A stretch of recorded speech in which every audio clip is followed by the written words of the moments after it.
الحمد لله رب العالمين والصلاة والسلام على أشرف الأنبياء والمرسلين وعلى آله وأصحابه أجمعين. سبحانك لا علم لنا إلا ما علمتنا إنك أنت العليم الحكيم ولا حول ولا قوة إلا بالله العلي العظيم. السلام عليكم ورحمة الله وبركاته. Terima kasih pada pengurusi majlis. Kita sampai kepada muka surat yang ke-110 pada Al-Akhbar. Okey, tak apa, kejap lagi kita lihat hawashi, kita baca tajuk besar dahulu. Al-Akhbar ini apa? Kita dah habis Hujjatul Ijma', kita dah tengoklah Hujjatul Qaulus Sahabi. Dalam mazhab Syafi'i, Qaulus Sahabi ni bukanlah hujjatun ala ghairihi, ikut pendapat yang jadid, ya. Okey, Al-Akhbar. Ta'riful khabari wa aqsamihi. Ta'rif khabar dan jenis-jenisnya. Wa ammal akhbaru, nombor 3, tengok bawah sikit apa dia kata, jamak kepada khabar, wa huwal qaul. Khabar ni macam qaul dan kalam, yanqasimu ila lafziyin wa nafsiyin. Kalam ini ataupun khabar ini ada kalam yang lafzi, okay? Yang lafzi dan ada yang nafsi. Okey, wal musannifu arrafahu awwala thumma dzakara aqsamah. Tak apa, kita baca atas sebab ada dia punya takrifannya. Kita pergi ke next page. Fal khabaru, apakah ada khabar? Dalam balaghah kita ada dengar jumlah khabariyah dan jumlah insyaiyah. Khabar ini apa? Ayat penyata. Ma yadkhuluhu as-sidqu wal kadhibu. As-sidqu wal kadhib itu adalah fa'il marfu' bi dhammah. Khabar ini ialah apa yang boleh memasuk kepadanya kebenaran dan juga pembohongan. Lihtimalihi lahuma min haitsu innahu khabarun, kerana berkebarangkalian keduanya itu boleh berlaku dalam khabar. Sebab bila kata benar, itu juga khabar. Saya sudah makan, itu ayat penyata. Betul ke dah makan? Itu khabar yang benar. Tapi kalau saya tipu, saya seorang wali, contohlah kan. Tak wali pun, wali nikah je. Saya seorang wali, sebagai contoh. Ya ke wali? Tapi itu khabar juga. Tapi khabar tu kazib lah. Saya bukan wali pun. Saya seorang yang berani. Tak berani pun sebenarnya. Tapi kita kata kita berani. Itu khabar. Tapi kazib. Mungkin khabar kazib. Tapi kalau kita maklumkan yang betul, itu khabar juga. Khabar yang siddiq. Khabar yang benar. Jadi, khabar ini imma dua. Siddiq wal kadhib. Segala apa yang boleh berlakunya siddiq ataupun kadhib, hadha huwa khabarun. Itu adalah khabar. Kaqaulika, seperti perkataan kamu, qama Zaidun. Itu kan statement tu. Zaid berdiri. Yuhtamal ataupun yahtamilu an yakuna sidqan wa an yakuna kadhiba. Boleh jadi itu betul. Kalau betul-betul Zaid berdiri, betul lah tu. Hadha sidq, hadha khabar sidqun. Khabar ni betul. Ataupun tak berdiri pun, tengah tidur lagi. Tidur lagi, tipu kamu ni. Itu idzan hadha huwa khabaru sidqin, khabaru kadhibin. Oleh itu merupakan khabar yang salah ataupun yang bohong. Okey. Wa qad yuqta'u bi sidqihi aw kadhbihi li amrin kharijiyyin. Kadang-kadang ianya disahkan benar ataupun pembohongnya khabar itu kerana perkara luaran. Luaran. Al-awwalu ka khabarillahi ta'ala wasani ka qawlika ad-diddani yajtami'ani. Al-awwal tu apa tu? Apa al-awwal tu? Ka khabarillahi ta'ala, seperti khabar Allah Ta'ala. Khabar Allah tu apa? Memang benar lah. Memang benar. Memang tak ada siapa pun yang boleh, dan dia benar pada zat dia sendiri. Dia tak perlukan amrun khariji untuk membenarkan dia. Al-awwal ni contoh yang pertama di mana kita tahu benda itu benar tanpa melihat benda khariji. Seperti khabar Allah. Bila Allah mengkhabarkan sesuatu, itu benar. Tak ada siapa pun yang akan mempersoalkan apa yang Allah khabarkan dalam Quran Al-Karim. Tapi yang kedua, al-diddani yajtami'ani. Yang kedua ialah perkara yang statement yang salah. Okay, statement yang salah ialah ad-diddani yajtami'ani. Dua perkara yang berlawan boleh berhimpun. Dia lelaki tau, tapi dia perempuan. Warna dia putih tapi hitam. Kita duk bayang kelabu. Tak. Putih hitam. Striking ke? Bukan striking. Dalam putih tadi hitam. Tak faham. Mana boleh bang? Didan ataupun dua yang berlawan tak boleh berhimpun. Laki perempuan tak boleh himpun. Lah ni boleh tukar. Itu dia tukar. Dia potong tu cerita lain. Ni dia laki dan dia perempuan. Even dalam fiqh pun itu nama khunsa. Bukan nama dia laki perempuan. Bukan.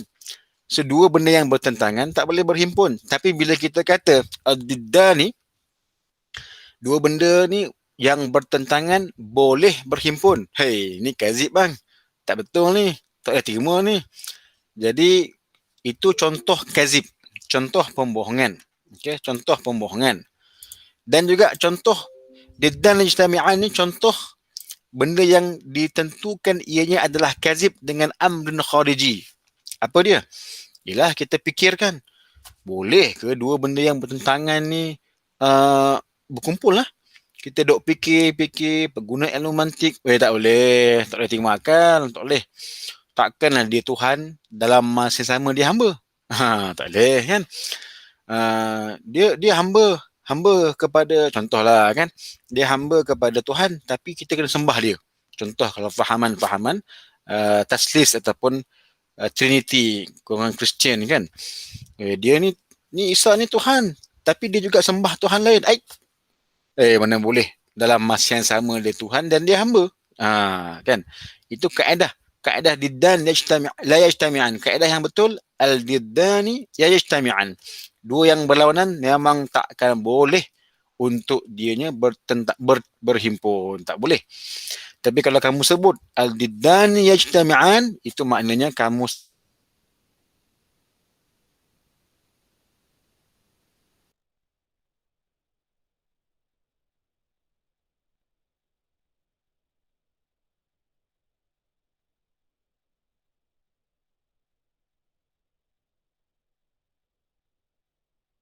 Doktor? Ada seorang je ke yang tak dengar? Memang sangkut ni. Sangkut. Asal doktor ada masalah kan?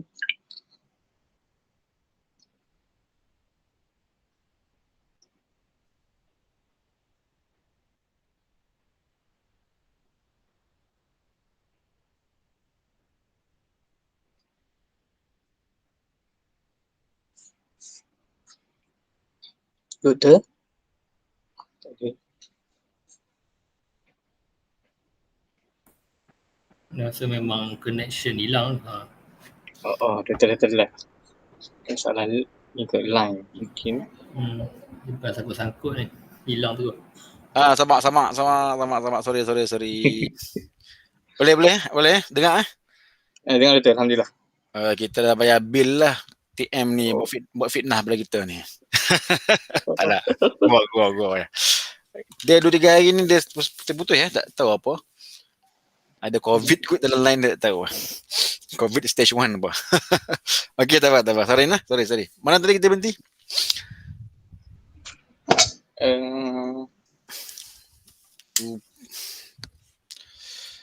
Diddan ijtami'an ni dah bahas habis dah.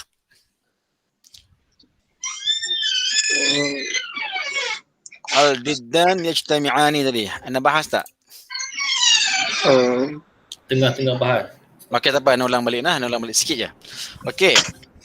Kalimah al-diddan yajtami'ani itu bermaksud dua perkara yang bertentangan berhimpun. Sedangkan statement tu salah. Statement yang sebenarnya ialah al-diddani la yajtami'an. Dua perkara yang bertentangan tidak boleh berhimpun.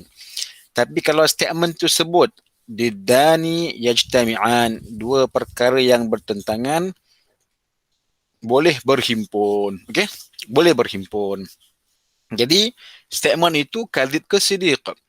Kita fikir, kita masuk ilmu mantik, Kita fahami, kita katalah kali kita kata la hadza khabaru kadhib, ini khabar yang salah, yang sebenarnya didani la yajtami'an, dua perkara yang bertentangan tidak boleh berhimpun.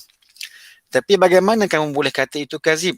Dengan amrin khariji, dengan perkara luar, dengan ilmu mantik yang menghukum perkara itu ialah dia salah, statement tu salah, kan? Contoh macam orang kata Allahu, kita kata Allahu lahu waladun, kan? Allah tu ada anak.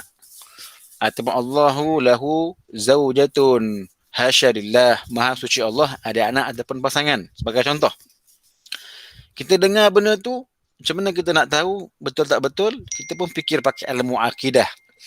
Pertama sekali Allah kata kul huwallahu ahad sampai ayat lam yalid wa lam yulad.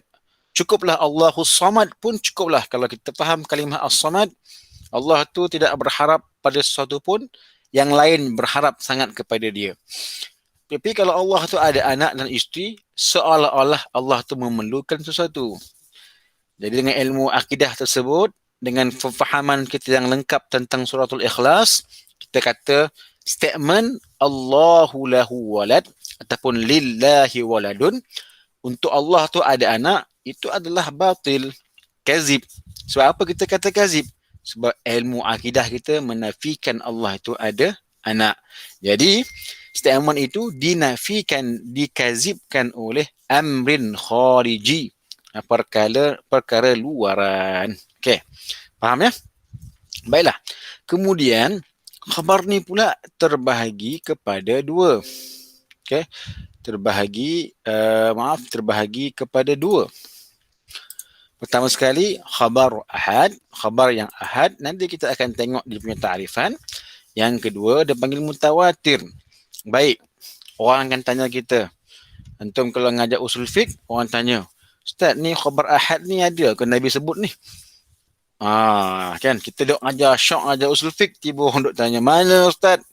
Mana mandai je? Mana hadis yang kata ada khabar ahad, khabar mutawatir? Man, jawab man. Atini hadis yusbitu anna hunaka khabaru ahadin wa khabaru mutawatirin. Jawab apa man? Kalau tanya, mana dalil yang mengatakan ada khabar ahad, ada khabar mutawatir? Jawapan yang paling lengkap ialah wallahu a'lam. Okey kan? Okey. Jawab alam. Okey. Senang kan, tadi kita dah bincang, sebelum ni kita dah bincang sebab ilmu usul fiqh ini istimdad dia puncanya ialah daripada akal, bahasa Arab dan juga dengan ilmu syariah. Syariah itu sendiri. Jadi pembahagian ini sama ada asalnya kerana bahasa Arab, tak mungkin. Kerana syariah, tak ada apa yang sebut. Jadi mesti ahad dan mutawatir ini dikategorikan, dikelaskan oleh akal manusia. Berpunca daripada hadis al-bayyinatu ala man yadda'i wal yamin ala man ankara.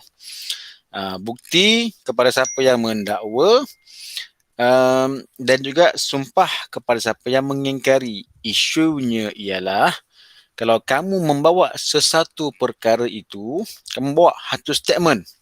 Hari-hari kita akan menyebut statement, kan? Hari-hari kita akan sebut statement. Cuma statement kamu itu, apa hujah dia benar? Manusia hari-hari kan, pergi kedai nak beli roti canai, saya nak roti canai ya. Statement awak ni betul tak betul ni? Kan? Okeylah, itu mungkin dipanggil talab, permintaan.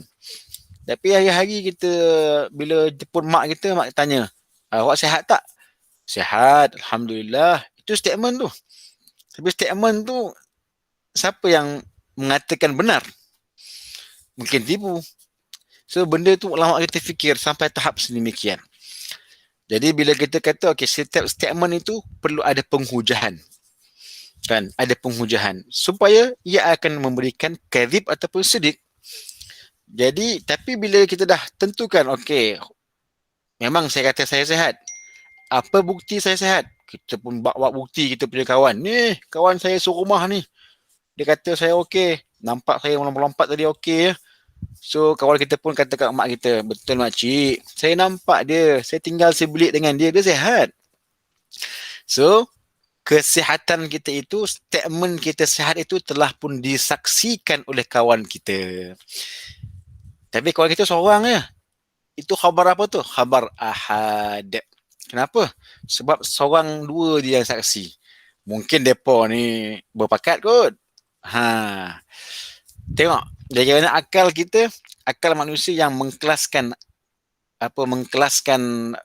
pengkelasan jenis khabar itu.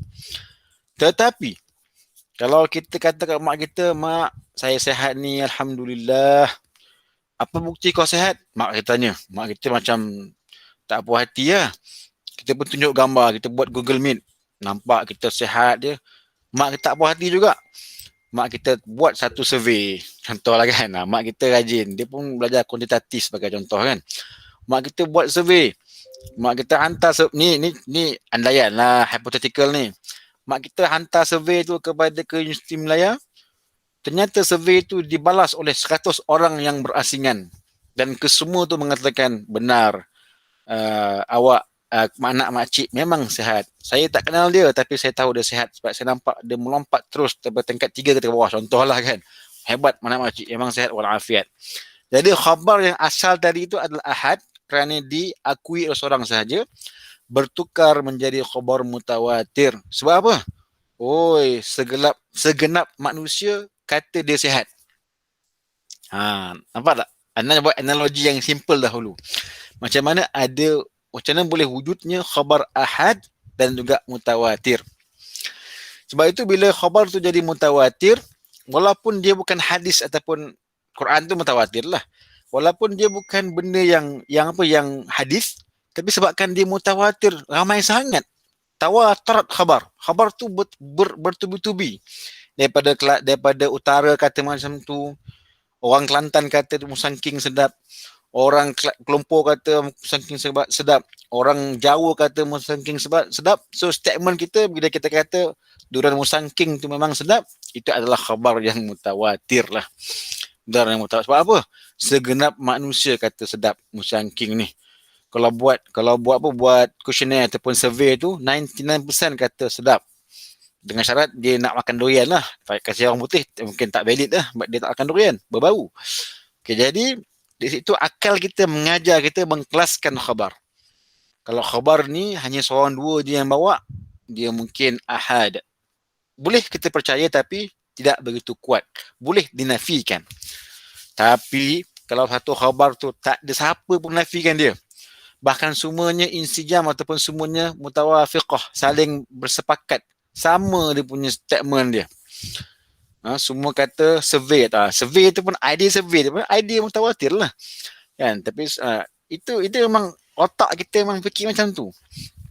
Antum tengok survey-survey yang kadang antum dapat. Kalau antum sama master buat belajar kuantitatif, ada survey, ada soal sedik, ada questionnaire, semua tu kan. Nak dapatkan nombor yang banyak ataupun peratusan yang banyak supaya ia mewakili. Mewakili tu nombor. Nombor tu pun juga sebenarnya berasal daripada idea mutawatir. Lagi ramai cakap, lagi kuat khabar tersebut. Lagi ramai yang kata Nabi Muhammad tu insan yang kamil, lagi benarlah kenabian tu. Okay, itu cerita dia. Jadi pembahagian pengkelasan ahad dan mutawatir ini adalah akal manusia.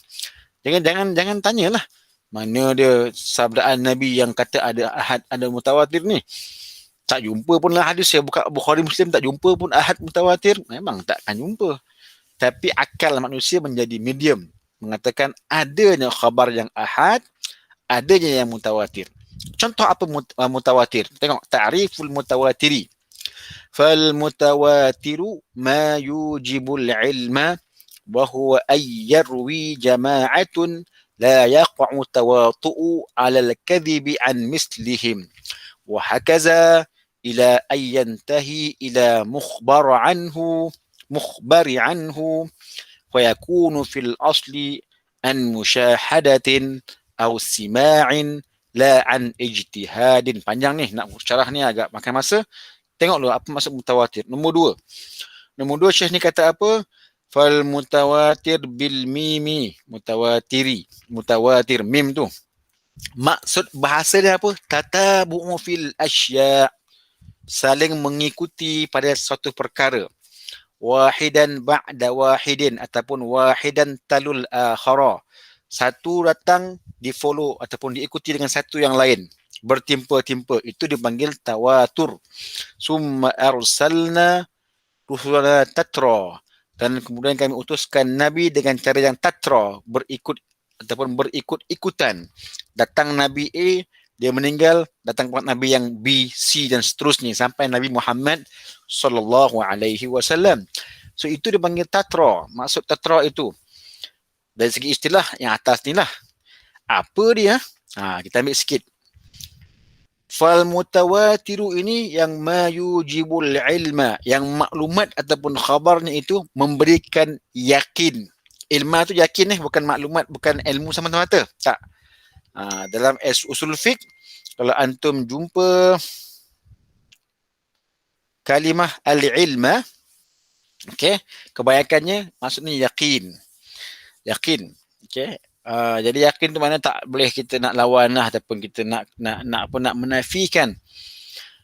Fal mutawatir ma yujibul ilma. Mutawatir ni apa yang mewajibkan ilmu, iaitu macam mana kita nak kata dirinya yakin?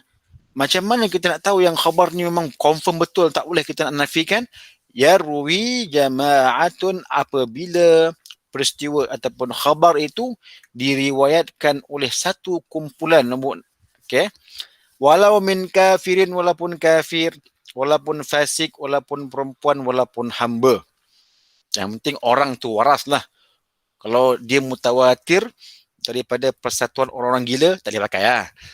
Tak boleh pakai. Siapa yang kata ni? Ramai, 1000 orang.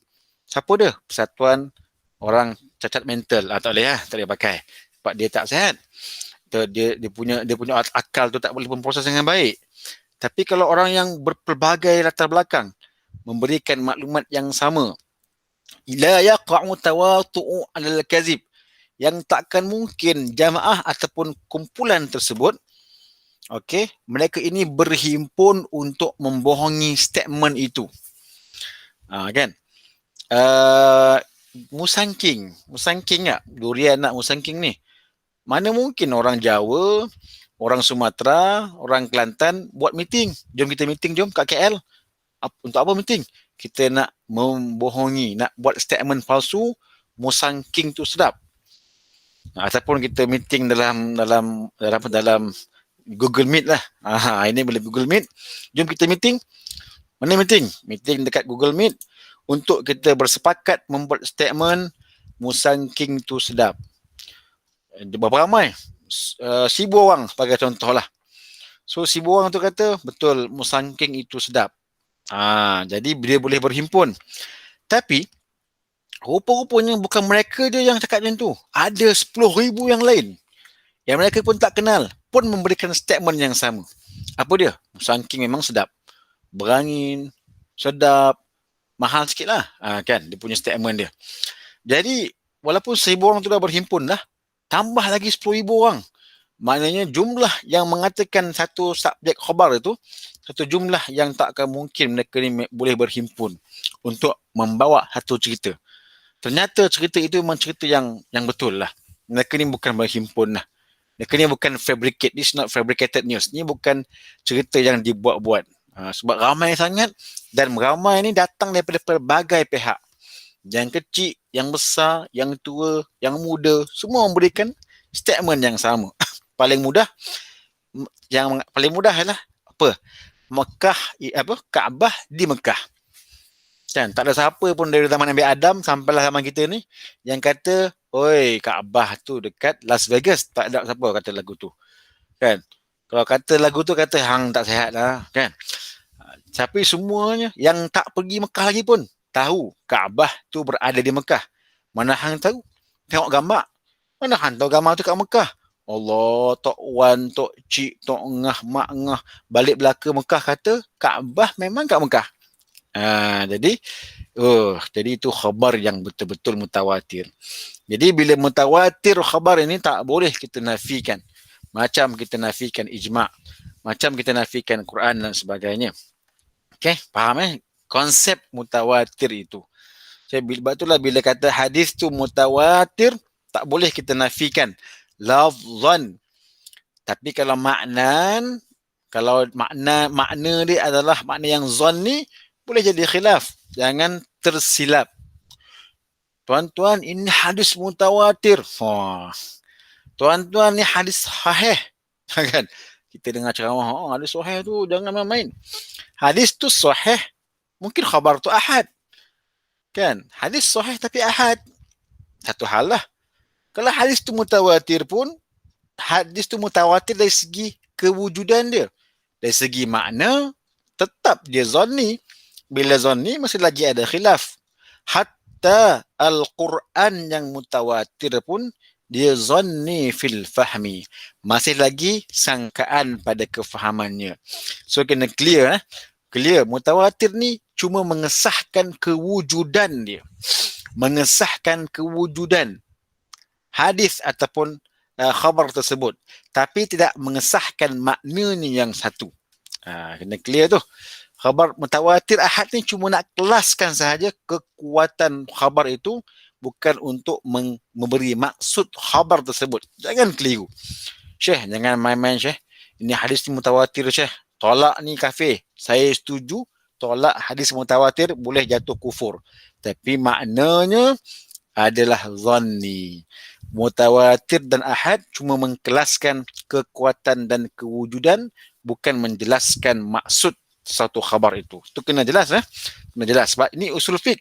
Dia cerita tentang status kedudukan, bukan cerita makna. Khabar ni bukan cerita padahal dia punya makna. Cerita pasal dia punya kedudukan untuk kita terima tanpa komplain, ataupun kita terima tapi kita kena ada sangkaan. Ini khabar ahad ni.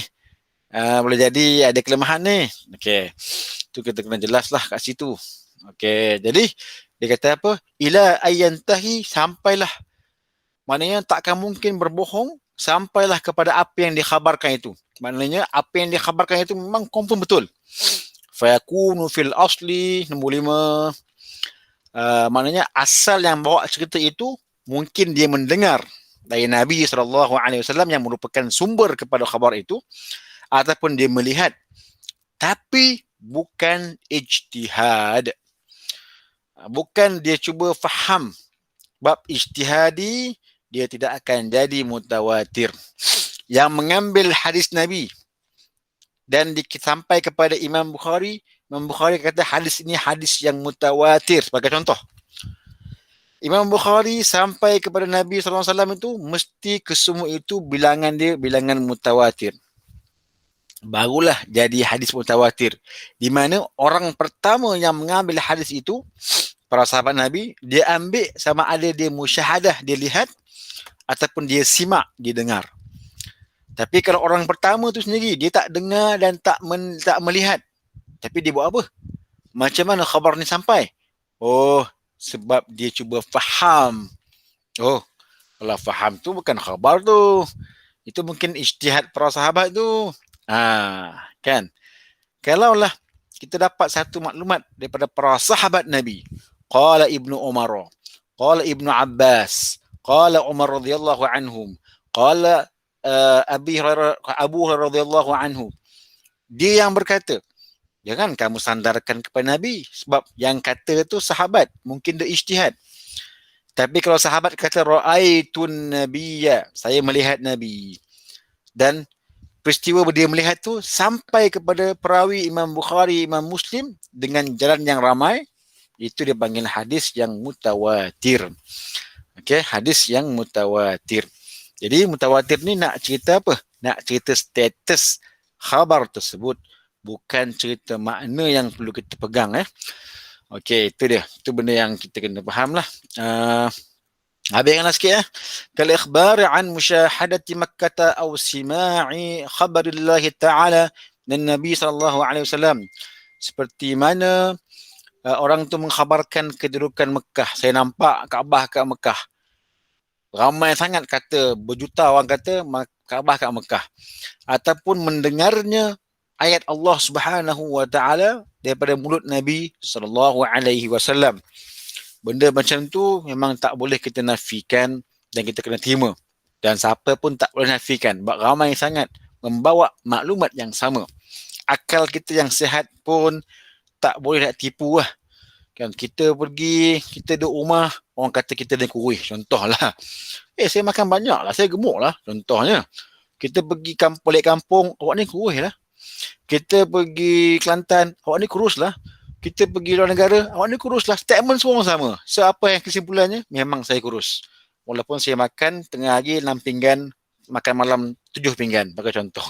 Tak boleh perbuatan tu menafikan khabar yang dimaklumkan kepada kita. Sebab apa? Semua orang mengatakan benda yang sama. Okay? Juga dengan ayat Allah, Quran, dan juga dengan peristiwa tentang orang melihat Mekah tu dekat, Kaabah dekat Mekah, makam Nabi berada di Madinah dan sebagainya. Tetapi berbeza dengan akhbar ataupun khabar yang diijtihadkan mujtahadin fih. Mujtahad, bukan mujtahid mujtahadin. Khabar yang diijtihadkan bagi untuk disampaikan. Seperti contoh khabar falasifah tentang kidam alam. Salah tu. Okay. Khabar orang falsafah tentang alam yang tidak ada permulaan. Itu orang falsafah dia ijtihad je. Belum tentu betul. Boleh dinaqad, boleh dikritik pun. Okay. Kita boleh terima tak terima pun. Boleh campak je pun. Pelik ni. Tak payah terima lah. Tapi kalau khabar mutawatir, kena terima bang. Kena terima. Okay. Tapi kalau khabar macam mujtahid ni, ataupun khabar yang benda tu, benda yang sumbernya ijtihad, sumbernya cuba faham, so benda tu boleh kita naqad, itu bukan mutawatir lah. Okay. Itu kita kena terima. That's why, kalau pendapat ulama tu, kita kata hadha wa ara', itu adalah merupakan pendapat. Tapi kalau pendapat ulama yang satu, hadha ijma', tu kuatlah kan. Jadi idea ijma' itu sama, ada juga idea tersebut dalam mutawatir. Ijma' ni ramai mengatakan benda yang satu. Mutawatir ni ramai memindahkan khabar yang sama. Jadi itu juga, oleh itu ijma' sama kuat dengan mutawatir. Dalam bahasa mudah lah. Ijma' adalah hukum yang perlu kita berhujah dengannya. Mutawatir juga adalah khabar yang tak boleh kita nafikan. Idenya sama. Ramai bersetuju benda yang satu. Okay? Ijma' pun macam tu. Mutawatir pun macam tu. Itu maksudnya khabar yang mutawatir. Nanti kita akan lihat khabar ahad. Okay, Allah subhanahu wa ta'ala a'lam. Okay, nak jawab soalan sikit ya. Sebelum kita habiskan dan kita hentikan dahulu. Stop recording.